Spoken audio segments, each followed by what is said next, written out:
ever going to live that down. But really, first things first.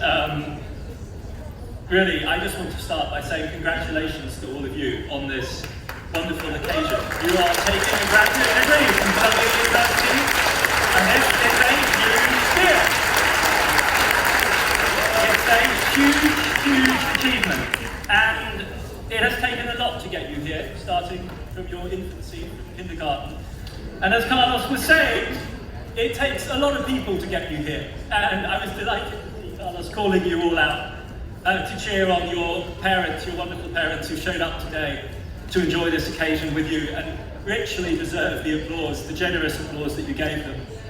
You don't have to do it again, but seriously, families and teachers, take a bow. It's a beautiful occasion. Just imagine how terrible it could have been this morning. The weather was ghastly.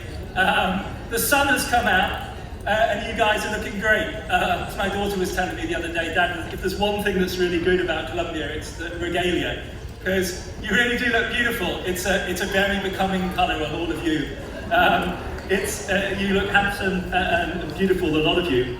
For my part, I have to borrow my regalia on occasions like this, because when I was at your stage in life, I was so socially maladjusted that I managed to avoid attending every single one of my graduation ceremonies. Seriously, every single one. And it seemed cool at the time, but I have subsequently lived to regret it. I genuinely and seriously, and not only because I don't have my own gown, because it's absolutely right to be here. This is an occasion that really should be marked, and on this score, all of you are already definitely smarter than me at this stage, so it's me who needs to have things explained to him and not the other way around. It's really a delight for me and my colleagues to be with you here and to share this occasion with you.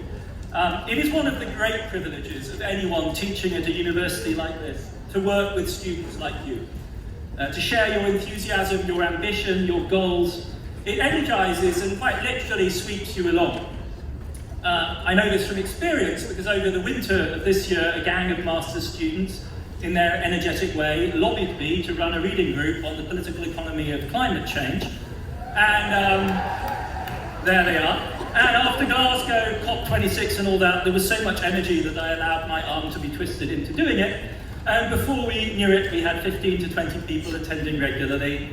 It started on Zoom. It was a bit improvised at first, but it was hands down the best discussion and the best brain food of the academic year for me. And a bunch of them are graduating today, so shout out to all of them.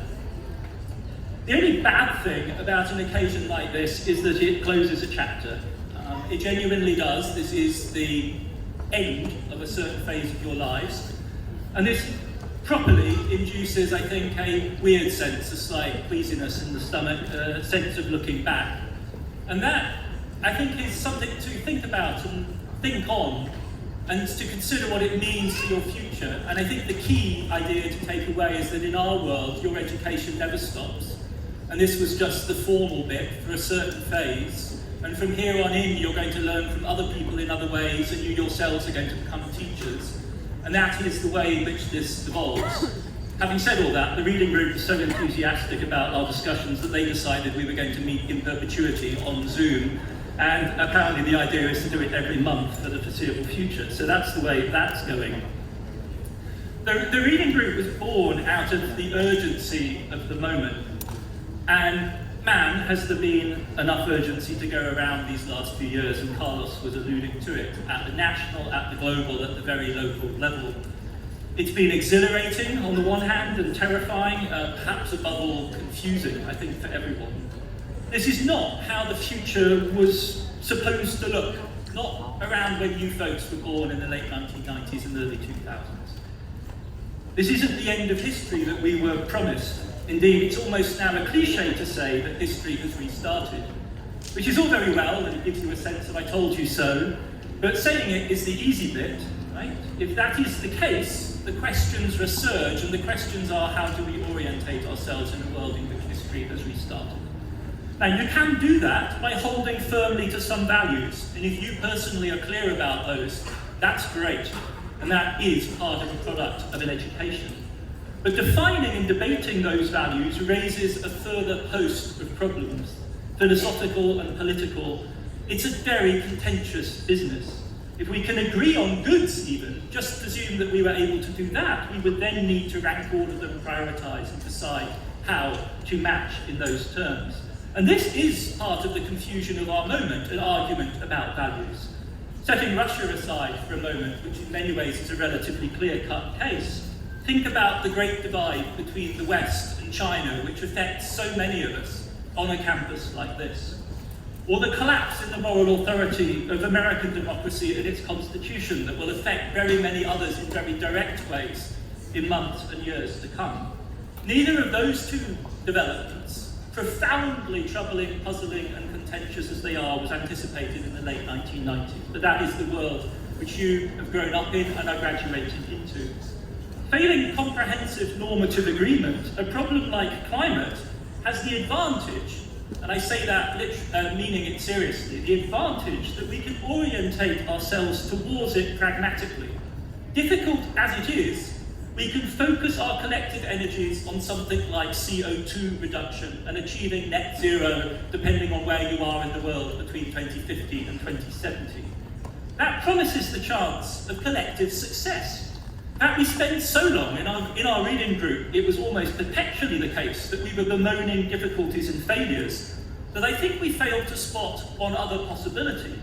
Imagine for a second instead that through our collective efforts, preeminently through the collective efforts of your generation, that we actually did manage to get to net zero or something like it by 2050. We might, at that point, have to reevaluate our darker thoughts, I think, about our species and our capacity for collective action. With good reason, climate is one of the problems that preoccupies rich countries, and we orientate ourselves towards the Paris Climate Agreement of 2015 in doing so. Inadequate as it was, it provides the benchmark that drives us forward towards new net zero goals. But the Climate Treaty was only one of the two global pacts sworn in 2015.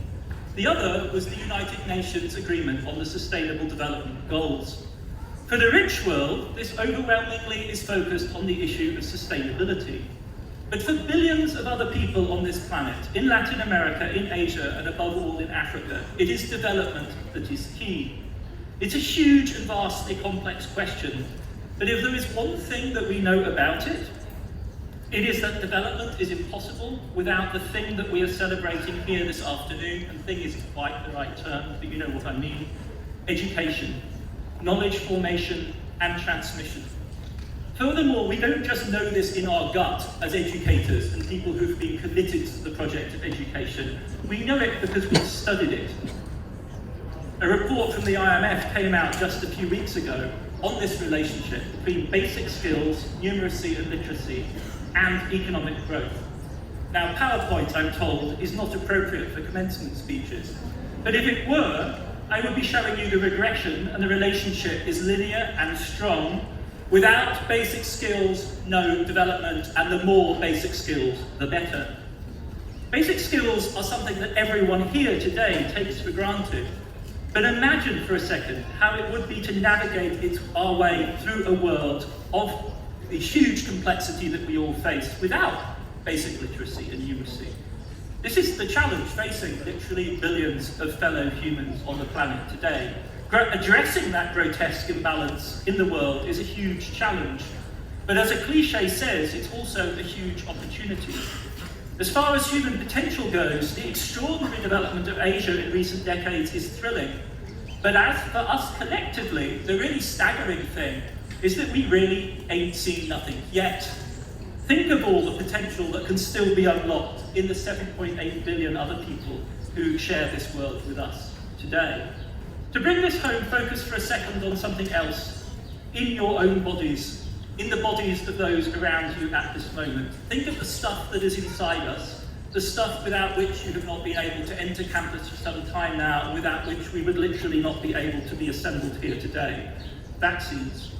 In the spring of 2020, I sat at a safe social distance from an eminent colleague in the medical sciences who told me, Adam, you know, we're betting on a miracle. We've never ever done a coronavirus vaccine, ever before in our history, and it's not for want of trying. 9 months later, we had done not one, but an entire suite of vaccines of varying degrees of effectiveness and cost. And when I say we, I mean scientists are literally all over the world. It was a triumph. My dad was a first-generation molecular biologist of note. He died last year. He died happy, because what he was seeing around him was a triumph for molecular biology. But it was also a failure, an epic failure, because despite the huge and obvious advantages the comprehensive vaccination spelled out in trillions of dollars by the no lesser authority than the IMF, as of this weekend, I have 4 vaccines in my arm, and a third of humanity has not a single one. We triumphed in science and failed in economics and politics. And as a result, right here, right now, we're riding our luck. Who knows what the flu season of 2022 will bring? And that is one more reason, and I mean this seriously, to enjoy this summer with our masks off and our fingers crossed for the year to come. Because COVID was a trial run, and though it has cost the lives of 15 million people right now in excess deaths, according to the WHO, and my heart goes out to all of those who lost family or friends since this pandemic started, it was, in the broader scheme of things, a lucky escape. The lesson we must learn is that in the 21st century to come, we need to do much, much better. And to do better, we will need not just scientists and technicians, but managers, lawyers, politicians, social workers, educators, journalists, administrators, statisticians, committed business people, regular citizens. In other words, we are going to need you. And I don't even need to tell you this. You know it. Your experience here and the emergencies we've lived through together on this campus, in this city, teach you that. And in that clarity and determination, which I hope that you take from this place at this moment,